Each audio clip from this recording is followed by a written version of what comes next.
নামটা বলো, তোমার নামটা বললে আমি মনে রাখবো যে এই মক্কা ভূমিতে এক যুবক ছিল জাদুকর, আরেক যুবক ছিল সাহায্যকারী। দুই যুবকের কথা আমি বলতে পারবো। তোমার নামটা বলো। বলতেছে মা গো, যার ভয়ে পালাচ্ছে না আমি সে মুহাম্মদ সাল্লাল্লাহু আলাইহি ওয়াসাল্লাম। বলতেছে আমি সেই নবী।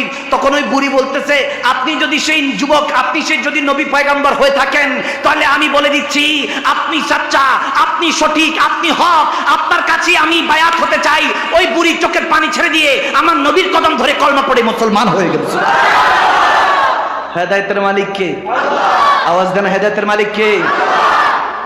একদিন মুসা আলাইহিস সালাম এর কাছে, মুসা কালিমুল্লাহ, নরম নবী না গরম নবী ছিল, সালাম কালাম ছাড়া এক থাপ্পড় দিছে চোখের, হাতের মধ্যে দুই চোখ নিয়ে আল্লাহ দরবারে গিয়ে বলে আল্লাহ কার কাছে পাঠাইছো? এমন চটকানা মারছে, আমি আমার আজরাইলের কথা শুনলে কে ভয় পায় না? সবাই আতঙ্কে থাকে। আজরাইল আলাইহিস সালাম নামের মধ্যে আতঙ্ক। কার কাছে পাঠাইলে? দুই চোখ খুললে আমার কাছে দিয়ে দিল। আল্লাহ বলে যে নিশ্চয়ই কোনো বেয়াদবি করেছিস, সবার কাছে একরকম ভাবে যাইস না আজরাইল। এখানের মধ্যে একটা নুকতা বুঝাবো, যারা আশিক রাসূল তাদের মনটা খুশি হয়ে যাবে ইনশাআল্লাহ। বলতেছে কি করেছিস? বলে গিয়ে বলছি যে আল্লাহ পাঠাইছে জান নেওয়ার জন্য। বলে সালাম দিছিলি? বলে না। সালাম কালামের হিসাব তো আমি আজরাইলের না, জামু আর ধর্মু, যেটারে জামু ওটারে পামু ওটারে ধর্মু। এখানের মধ্যে আরেক হাদিস মনে পড়লো, দেখেন কথা প্রসঙ্গে মনে পড়ে। আল্লাহ প্রথম যখন আদম আলাইহিস সালামকে বানাবে, তখন দুনিয়াতে প্রথম জিবরিল আমিনকে পাঠাইছে। মাটি নিতে যাবে, ওই মাটি চিৎকার দিয়ে বলতেছে জিবরিল, ইয়া জিবরিল, আপনি তো মায়ার জিবরিল আমিন, আপনি ফেরেশতাদের সম্রাট, এখান থেকে মাটি নিয়েন না। আল্লাহ অর্ধেক জান্নাতে অর্ধেক জাহান্নামে পাঠাবে, আল্লাহর ওয়াস্তে নিয়েন না। জিবরিল বলছে আল্লাহ মায়া লাগছে এজন্য চলে আসছি। আল্লাহ মিকাইল আলাইহিস সালামের পাঠাইছে, যাও মাটি নিয়ে আসো, আদমকে বানাবো। গেল, মাটি থাবা দিবে, আবার চিৎকার। এই মাটির মধ্যে আদম সন্তান কিছু জাহান্নামে কিছু জান্নাতে যাবে, নিয়েন না। তারপর ইসরাফিলকে পাঠালো, একই অবস্থা। আজরাইল আলাইহিস সালাম পাঠাইছে, মাটি নিয়ে চলে আসছে। আল্লাহ বললো কি ব্যাপার আজরাইল, তোমার মায়া লাগে নাই? বলে না আল্লাহ তোমার হুকুম আগে। সুবহানাল্লাহ, সুবহানাল্লাহ। বলে গেছি, মাটি খাওয়া দিয়ে নিয়ে চলে আসছি। আল্লাহ বলতেছে দায়িত্বটা তোমার কাছেই দিতে হবে, নাহলে কত মা চিৎকার দিবে আমার সন্তান, কত বাবা চিৎকার দিবে, কত সন্তান চিৎকার দিবে আমার মা। আজরাইল আলাইহিস সালাম বলতেছে আল্লাহ তোমার হুকুম আগে, যাব জান কবজ করে নিয়ে চলে আসবো, কারোকে তোয়াক্কা করার সময়, কাউকে সময় দিবে না আজরাইল আলাইহিস সালাম। কিন্তু মুসা আলাইহিস সালামের কাছে গিয়ে ধরা খেয়ে গেল। বুঝা গেল কোথাও না কোথাও ধরা খাওয়ার সেটআপ আল্লাহ রাখছে, ঠিক কিনা? নবীকে না মানলে কোন এক জায়গায় গিয়ে এমন ধরা খাইবা, তখন হুশ ঠিকই আসবে, ঠিক কিনা? ঠিক কিনা? আল্লাহ হেদায়েত নসিব করুক আমাদের, আমিন বলেন। দেখুন, যখন আল্লাহর কাছে কান্নাকাটি, আল্লাহ বলতেছে ঠিক আছে সালাম দিছো? বলে দিনে। এবার যা সালাম দিবা, যা বলবা আল্লাহর পক্ষ থেকে আমি জান নিতে আসছি, যদি হায়াত চান, আপনার যেই আরোহণকৃত যে পশুটা আছে, যেটার মধ্যে আপনি আরোহণ করেন, ওটার মধ্যে আপনি হাত ফিরাবেন, যতগুলি পশম আসে, ওই ঘোড়া কিংবা ওই পশু যেটার মধ্যে আপনি আরোহণ করেন, ওটার মধ্যে হাত ফিরাবেন, যতগুলি পশম আছে ওই পশম অনুযায়ী আল্লাহ আপনাকে আবার হায়াত বাড়িয়ে দিবে, সুবহানাল্লাহ, যদি আপনি থাকতে চান দুনিয়াতে। আজরাইল আলাইহিস সালাম আবার চোখ টোক ফিট করে আবার গেল। এবার লম্বা সালাম, আসসালামু আলাইকুম ইয়া মুসা কালিমুল্লাহ। মুসা আলাইহিস সালাম, ওয়া আলাইকুম সালাম ইয়া আজরাইল, কি খবর বলো? বলে যে আল্লাহ পাঠিয়েছেন যাওয়ার জন্য, যদি আপনি চান তাহলে জান কবজ করবো, আর যদি না চান আপনার যে পশুটা আছে হাত ফিরাইলে যতগুলি পশম আছে আল্লাহ ততগুলি হায়াত দিয়ে দিবেন। আবার যদি আমি ওই হায়াত যখন ফুরিয়ে যাবে তখন আমি আবার এসে আপনার জান কবজ করার জন্য আসবো, আল্লাহর হুকুমে, সুবহানাল্লাহ। কথা বোঝা গেছে? বলে তুমি কি আবারও আসবা? বলে হ্যাঁ।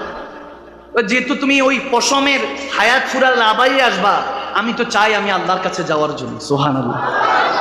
তখন আজরাইল আলাইহিস সালাম চিৎকার দিয়ে বলতেছেন ইয়া মুসা কালিমুল্লাহ, ইয়া মুসা কালিমুল্লাহ, তাহলে আমাকে বলুন চটকানা প্রথমে কেন মেরেছেন, থাপ্পড়টা কেন মারলেন? বলে শুনো, তুমি হয়তো আদম সফিউল্লাহ থেকে এই পর্যন্ত সবার কাছে যাচ্ছিলা, কাউকে তোয়াজ করছো না, কারণ তোমাকে মালাকুল মউত বানানো হয়েছে, এই জন্য তুমি আমার কাছে এসেছো সালাম কালাম ছাড়া। আমি মুসা কালিমুল্লাহ, হঠাৎ মনে পড়লো একজন আখিরুজ জামান নবী আসবে, বারগায়ে রিসালাত, আমি মুসাও হইতাম না যদি সেই নবী যদি পয়দা না হতো। আমি জন্য তোমাকে শিক্ষা দিলাম, যখন তুমি সেই আখিরুজ জামান নবীর কাছে যাবা আদব সহকারে যেতে হবে, সব নবীর কাছে যাতে আদব সহকারে যাও। এই জন্য আমি চটকানা মেরে তোমার ঠান্ডা করছি, তোমার অহংকারকে, তোমার গরিমাকে ধূলিসাৎ করেছি। এই জন্য তোমাকে আদব শিক্ষা দিলাম। দেখা যায় বুখারী শরীফে যখন আমার নবীর কাছে মালাকুল মউত গিয়েছিল, একা যায় নাই, নিজের সর্দার জিবরিল আমিনকে সাথে করে নিয়ে গিয়েছে। সুবহানাল্লাহ। জিবরিল গিয়ে আমার নবীর কদম মোবারকে চুমু খেয়েছে। আরেক হাদিস এসেছে ওই দরজার মধ্যে নক করেছে। হযরত খাতুনে জান্নাত বলতেছে, ইয়া রাসূলুল্লাহ, কে জানি দরজায় ধাক্কা দিচ্ছে, করাঘাত করছে, নক করছে। আমার নবী বলতেছে, দেখো জিবরিল আর আজরাইল আসছে। সুবহানাল্লাহ, সুবহানাল্লাহ। বলে, মা গো, জিবরিল আর আজরাইল আসছে, দরজা খুলে দাও। যখন জিবরিল আর আজরাইল আলাইহিস সালাম আসলেন, তখন জিবরিল আলাইহিস সালাম সালাম দিলেন, একদম আদব। আমার নবী বলতেছে, কি ব্যাপার জিবরিল, কি অবস্থা, কি মনে করে আসলা? তখন জিবরিল বলছে, ইয়া রাসূলুল্লাহ, আল্লাহর পক্ষ থেকে আজরাইল আলাইহিস সালাম এসেছে আপনার জান কবজ করতে। তখন মুচকি হাসি দিয়ে আমার নবী বলতেছে, বুঝছি, মুসা আলাইহিস সালামের সবক মনে আছে। সুবহানাল্লাহ, সুবহানাল্লাহ। কিন্তু মদিনাওয়ালা আমার অন্তরে জোরে, কিন্তু মদিনাওয়ালা। যুবক তো ঘুম নাক দেখিয়া, কিন্তু যুবক যখন মেসির খেলাটা হয় ভোর বেলায়, হ্যাঁ, তারপর নেইমারের খেলাটা যখন হয়, তখন অ্যালার্ম লাগিয়ে মোবাইলের মধ্যে ঠিকই উঠে যায়। তাহলে বোঝা গেল শয়তান এখনো মনের মধ্যে বাসা বেঁধে আছে। তাড়াতে হলে নিয়ত পরিষ্কার করতে হবে, তওবাতুন নসুহা করে নবীর পথে চলে আসতে হবে, ঠিক না? এরকম অনেকে নিয়ত করে। তখন এই হাদিসটা শুনে যান, মুসা কালিমুল্লাহ যখন এই কথা শুনলেন, তখন বলতেছে, আল্লাহ কি করতে পারি? বলে, ওই 40 বছর ধরে যে নাফরমান বেনামাজি, সুদ খায়, ঘুষ খায়, আল্লাহর কাছে আমি আল্লাহ জানি তার ভিতরে অবস্থা, কিন্তু বান্দার কাছে সে ভালো সেজে বেড়ায়। একজন ব্যক্তি আছে 40 বছর ধরে নাফরমান, সে সবার সামনে তওবা করতে হবে দাঁড়িয়ে। মুসা কালিমুল্লাহ গরম নবী উম্মতের দিকে তাকালো। উম্মতরা বলছে, ইয়া মুসা, আল্লাহ কি দোয়া কবুল করছেন? বৃষ্টি কি হবে? বলে, বৃষ্টি পরে রাখো, তোমাদের মধ্যে নাকি একজন নাফরমান 40 বছর ধরে আল্লাহর নামাজ বেনামাজি হয়ে আছে, গুনার মধ্যে লিপ্ত, জেনার মধ্যে লিপ্ত, চোখের গুনাহ, হাতের গুনাহ, পায়ের গুনাহ, চলতে ফিরতে নাকি বেনামাজি হয়ে আছে, গুনার মধ্যে ডুবে আছে। কে সে? দাঁড়াও। এখানের মধ্যে কে বেনামাজি? দাঁড়াও। আমি যদি আপনাদেরকে বলি আজকে ফজর নামাজ কে পড়েন নাই, দাঁড়াও, দাঁড়াইব নি একজন? আওয়াজে মনে হয় দাঁড়াবে, কেউ দাঁড়াবে না। বলবে, হুজুর দাঁড়াইলেই তো আগামীকালকে থেকে ওই যে যায়, দিনের বেলা যদি হাইটটা যায়, চশমা টশমা লাগাই গেল, কেউ যে যায় বেনামাজ যায়, ঠিক কিনা? ঠিক কিনা? মানিজ্জত তো পাংচার। কেউ তো চাইবে না নিজের মানিজ্জত যাতে চলে যায়। একা একা কি গুনাহ করে বান্দা না জানে, আর আল্লাহ জানে। বান্দা দরজা বন্ধ করে, জানলা বন্ধ করে গুনাহ করতেছে, মনে করছে কেউ জানে না, কিন্তু বান্দা দরজার নিচে দিয়ে, জানালার ফাঁকি দিয়ে যে অক্সিজেনটা পাঠিয়ে দিয়েছে তিনি কিন্তু জানে। তিনি কে? তিনি কে? ভয় হাত পাও শুকায় গেল, গলা শুকায় আসছে। যার ভিতরে পাপ তো বাপকেও ছাড়ে না, যে পাপী তার ভিতরে তো খবর হয়ে গেছে। মুসা আলাইহিস সালাম গরম নবী বলতেছে, এই কে বান্দা 40 বছর ধরে নাফরমান, দাঁড়াও, দাঁড়াও। দাঁড়াইতেছে না, কেউ দাঁড়াইতেছে না, বারবার বলতেছে, দাঁড়াও, দাঁড়াও, নয়তো আল্লাহ আসমানের মধ্যে বৃষ্টি আটকে রেখেছে, রহমতের বৃষ্টি নাজিল করবে না। কে 40 বছর ধরে নাফরমানি করছো, জেনা করছো, গুনাহ করছো একা একা, আল্লাহ সব খবর জানে, দাঁড়াও। এর তো যতবার বারবার বলতেছে, কেউ দাঁড়াচ্ছে না ভয়ে, হঠাৎ করে দেখতেছে আল্লাহর বৃষ্টি নাজিল হয়ে গিয়েছে। সুবহানাল্লাহ বলে। তখন মুসা কালিমুল্লাহ আল্লাহর কাছে এবার চুপ করে, এখন উম্মত তো খুশিতে আত্মহারা, কবুল করার আগে, অস্বীকার করার আগে, গুনাহ স্বীকার করার আগে আল্লাহর রহমতের বৃষ্টি নাজিল হয়েছে। মুসা আলাইহিস সালাম গরম নবী আল্লাহর দরবারে আবার হাত তুললো, আল্লাহ কেউ তো কবুল করলো না, বৃষ্টি দিয়ে দিলা, উম্মতের কাছে তো আমার মানিজ্জত। বুঝলাম না, তুমি বললা স্বীকার করতে হবে তাহলে বৃষ্টি দিবা, স্বীকারই করলো না, কেউ কবুলই করলো না, বৃষ্টি দিয়ে দিলা। তখন আল্লাহ ডাক দিয়ে বলতেছে, ওগো মুসা, আপনি গরম নবী, আপনার উম্মতের কাছে যখন বলেছো, যে আপনি যখন বলেছেন কে গুনাহগার 40 বছর ধরে নাফরমান, দাঁড়াও, কেউ দাঁড়াচ্ছে না। এখন যে গুনাহগার, তার মনের মধ্যে তো খবর হয়ে গেছে যে আমি বেনামাজি, আমি তো প্রত্যেকদিন হাইয়া রাসূলুল্লাহ হাইয়াল ফালা বলে যখন মুয়াজ্জিন ডাকে, আমি তো সে যে উঠি না, আমি তো সে যে গুনাহ করি, চোখ দিয়ে জেনা করি, আমি তো সে যে আড্ডা ফাড্ডার মধ্যে থাকি, হাইয়াল রাসূলুল্লাহ হাইয়াল ফালা বললে যাই না জামিয়া মসজিদে মা বাবার নাফরমান হয়ে আছি, আমি তো সেই গুনাহগার। তার ভিতরে যখন অশ্রুসিক্ত হয়ে গেল, তার ভিতরে খবর হয়ে গেল, এখন আমি আল্লাহর খৌফে না, মানিজ্জত যাওয়ার খৌফে, মানিজ্জত যাওয়ার ভয়ে মনে মনে বলতে লাগলো, আল্লাহ এইবারের মতো ক্ষমা করে দাও, মালিক এইবারের মতো ক্ষমা করে দাও, আর জীবনে তোমার নাফরমান হব না, মানিজ্জত চলে যাবে। মুসা কালিমুল্লাহ গরম নবী, যদি তুমি এলহাম দিয়ে দাও, আমার নামটা প্রকাশ করে দাও, তখন মানুষ আমাকে ধিক্কার দিবে, গুনাহগার বলবে, তুমি যে গুনার মধ্যে পর্দা দিয়ে রেখেছো এটা তো কেউ জানে না, তুমি তো জানো। যদি গুনাহটা জানতো কেউ তো আর সালাম দিত না। আল্লাহ এবারের মতো ক্ষমা করে দাও। যখন বান্দা, আপনি যখন বলতে লাগলেন, বান্দা দাঁড়াও, এদিকটা বান্দার চোখের পানি ছেড়ে কাঁদছে, হাজারো মানুষের ভিড়ে তার কান্না আমি শুধু দেখছি।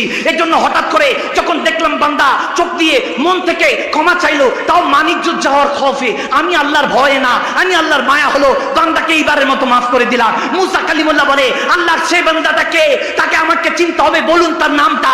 আমার রব, আমার রহমান দেখেন কত মেহেরবান। বলতেছে, ওগো মুসা, আমি এতক্ষণ যেহেতু নাম প্রকাশ করি নাই, বান্দা যেহেতু আমার হয়ে গিয়েছে, ক্ষমা চেয়ে ফেলেছে, আমি আর বান্দার মধ্যে থাকুক, আমি তাকে ক্ষমা করে আপনার সাথে জান্নাতে কবুল করে নিয়েছি। আল্লাহ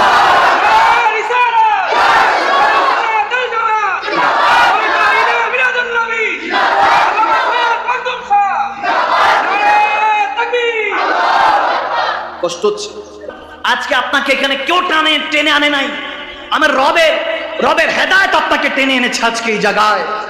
এই জায়গা থেকে যদি আজকে কসম করে বলছি, তওবা করে উঠতে পারেন খালেস দিলে, যদি নিজের সাথে নিজে তওবা করে নিলাম, আল্লাহর কাছে তওবা করে নিলাম, নিজের সাথে নিজে ওয়াদা করে নিলাম, আজকে থেকে আল্লাহর পথে, মদিনাওয়ালার পথে চলবো। খোদার কসম করে বলছি, মৌতের বিছানায় যখন আজরাইল জান নিয়ে টানাটানি করবে, শয়তান ঈমান নিয়ে টানাটানি করবে, ওই মুহূর্তে আমার নবী চলে আসবে, আপনার জান হেফাজত করবে, ঈমান হেফাজত করবে। তারপরে যখন কবরে যাবেন, মান রাব্বু কমা দিনুক মা কুনতা তাকুলু ফি হাক্কি হাযা রাজুলান লি মুহাম্মাদি, তিনটা প্রশ্ন যখন করবে, বুখারী শরীফে এসেছে মা কুনতা তাকুলু ফি হাক্কি হাযা রাজুলান লি মুহাম্মাদি, একটা প্রশ্নই হবে। এখন দেখেন, মান রাব্বু ওয়া মা দিনুক মা কুনতা তাকুলু ফি হাক্কি হাযা রাজুলান লি মুহাম্মাদি, তিনটা প্রশ্ন, রব কে, দিন কি, তোমার সামনে বসাই লোকটিকে, এই তিনটা প্রশ্ন যখন আপনাকে করবে, প্রশ্নের মধ্যে প্রথম আল্লাহ, আপনি কখনো দেখেন নাই, কিভাবে বলবেন, কিভাবে উত্তর দিবেন যে রব্বি আল্লাহ, আপনি কখনো উত্তর দিতে পারবেন না, আপনি ভয়ে আতঙ্কে থাকবেন। দেখবেন পাশে থেকে কেউ একজন বলতেছে, বলো রব্বি আল্লাহ, রব তোমার আল্লাহ, তখন আপনি বলবেন হ্যাঁ হ্যাঁ রব্বি আল্লাহ। মুনকার নাকির আবার উঠে বলবে, ওয়া মা দিনুক, বলো তোমার দিন কি ছিল, কোন ধর্মের অনুসারী ছিলে, তুমি কি সুন্নতের পথে চলেছো, তুমি কি আহলে সুন্নাত ওয়াল জামাতের পথে চলেছো, তোমার দিন কি ইসলামের পথে ছিল, তুমি কোন ধর্মের ছিলা, তোমাকে দেখলে মানুষ সালাম দিত না, আদাব দিত না, হ্যালো বলতো না, নমস্কার করতো, কোনটা বলতো? যখন আপনি ভেঙে চুরে আপনি নিজের মধ্যে ভ্রান্ত অবস্থা থাকবেন, কারণ আজরাইল আলাইহিস সালামের চেহারা দেখে মাত্র কবর এসেছেন, আপনাকে আপনার আপনজনরা দাফন করে রেখে গিয়েছে, এখন আর মা আপনার জন্য ফ্যান ছাড়ছে না, এখন আর বাবা আপনার জন্য টেনশন করছে না, এখন আর আপনার ওই আদরের স্ত্রী স্বামী ওই ভালোবাসা নেই, এখন আর সন্তান, এখন আর বাবা মা বলে আপনাকে ডাকে না। যখন অন্ধকার কবরে ওই গর্তের মধ্যে চাপা দিয়ে রেখে আসবে, আপনার হৃদয়টা ভেঙে যাবে যে কাদের জন্য করলাম, কাদের জন্য 1 টাকা ইনকাম করতে 10টা মিথ্যা বলেছি, 10টা মিথ্যাকে ধামাচাপা দেওয়ার জন্য 100টা মিথ্যা বলেছি, আল্লাহর সাথে গাদ্দারি করেছি, রাসূলুল্লাহর সাথে গাদ্দারি করেছি। এই কবরে এসে এখন তো কেউ আমার সাথে 1 মিনিট থাকছে না, যখন বুকটা ফেটে আসবে ওই মুহূর্তে একজন বলবে, বল ওমা দিনুক, বলছে যখন, বল দিন আল ইসলাম, তোর দিন ইসলাম ছিল, তখন আপনি বলবেন হ্যাঁ হ্যাঁ দিন আল ইসলাম। তখন আপনি ঘাবড়ে থাকবেন, কে আমাকে প্রশ্নগুলি বলে দিচ্ছে, কে আমাকে উত্তরগুলি জানিয়ে দিচ্ছে, আপনি ঘাবড়ে থাকবেন। যদি আজকে তওবা কবুল হয়ে যায়, আমি মাকদুম শাহ মাদানী বলে দিয়ে যাচ্ছি, আমি মাদানী সাহেব আপনাদেরকে কসম করে বলে দিয়ে যাচ্ছি, সেই রব্বুল আলামিনের যার কবজায় আমি মাকদুম শাহ মাদানীর রূহ আছে, যিনি এই মুহূর্তে চাইলে আজরাইল আলাইহিস সালামকে পাঠিয়ে আমার রূহ কবজ করতে পারেন, সেই রব্বুল আলামিনের ইজ্জতের কসম করে বলে দিয়ে যাচ্ছি, লা ইলাহা ইল্লাল্লাহ মুহাম্মাদুর রাসূলুল্লাহ, কলেমার কসম করে বলে দিয়ে যাচ্ছি, আজকে তওবাতুন নাসুহা যদি কবুল হয়ে যায়, আজকে যদি খালিদ দিলে আমার নবীর মহব্বতে আপনি তওবা করে উঠতে পারেন, কবরে যখন প্রশ্ন করা হবে মুনকার নাকির বলবে, বল মা কুনতা তাকুলু ফি হাক্কি হাযা রাজুলান লি মুহাম্মাদি, বল এই মুহাম্মদ আরবি সম্পর্কে, তাকুলু তোর কি ধারণা ছিল, তুই কি মানুষ বলেছিস নাকি ইয়া রাসূলুল্লাহ বলেছিস, তুই কি আমার তোর মতো মনে করেছিস নাকি ইয়া হাবিবাল্লাহ বলেছিস, আমার নবীর মিলাদুন নবীকে পালন করেছিস, আমার নবীকে কি নূর নবী বলেছিস, তুই এই সব লোক সম্পর্কে তোর তাকুলু, তোর আকীদা কি ছিল? যখন আপনি বলতে থাকবেন, আজকে যদি আপনার তওবা কবুল হয়ে যায়, আমার নবী ডাক দিয়ে বলবে মুনকার নাকিরকে, এ মুনকার নাকির, সে কি বলবে আমি তার কি লাগি, আমি বলতেছি আমার আশেক হয়, আমার উম্মত হয়, আমার প্রেমিক হয়। সেদিন জগন্নাথপুরের মধ্যে 31তম ঈদ মিলাদুন নবী তো ওয়াদা করেছে, নিজের সাথে নিজে ওয়াদা করে আল্লাহর কাছে তওবা করেছে, আমি কবুল করেছি, আল্লাহ কবুল করেছে, এখন তোরা ছেড়ে দে, জান্নাতের নিয়ামত দে। যখন আপনি কবুল হয়ে গেলেন নবীর কদম থেকে, এইবার আপনার দেখেন চাকরি হলো, ইন্টারভিউ হলো, কবর, ইন্টারভিউ থেকে যখন টিকবেন তখন আল্লাহ চাকরিতে ডাক দিবেন হাসরের ময়দানে। এরপর বলবে স্যালারি কত লাগবে, জান্নাতুল ফেরদাউস, জান্নাতুল মাওয়া, জান্নাতুল আদম, জান্নাতুল কারার, জান্নাতুল মাওয়া, কোনটা নিবি বল। আজকে তোর কাছে নবী সুপারিশও আছে, আমলও ভালো আছে, তওবাও আছে। আজকে তুই জান্নাত চাওয়া লাগবে না, জান্নাত তোকে চাইবে। তখন আমার নবী যখন আত্মার দিকে তাকাবে, পিঠে বাড়ি দিয়ে বলবে, ভয় পাইস না উম্মত, আল্লাহর সাথে কি কথা বলবি? তোর মৌতের বিছানা আমি নবী মুস্তাফা ছিলাম, তোর কবরে ছিলাম, আজকে হাসরে আছি। ওয়ারজুকনা শাফাআতাহু ইয়াউমাল কিয়ামা, তোকে নিয়ে জান্নাতে চলে যাব। সুবহানাল্লাহ।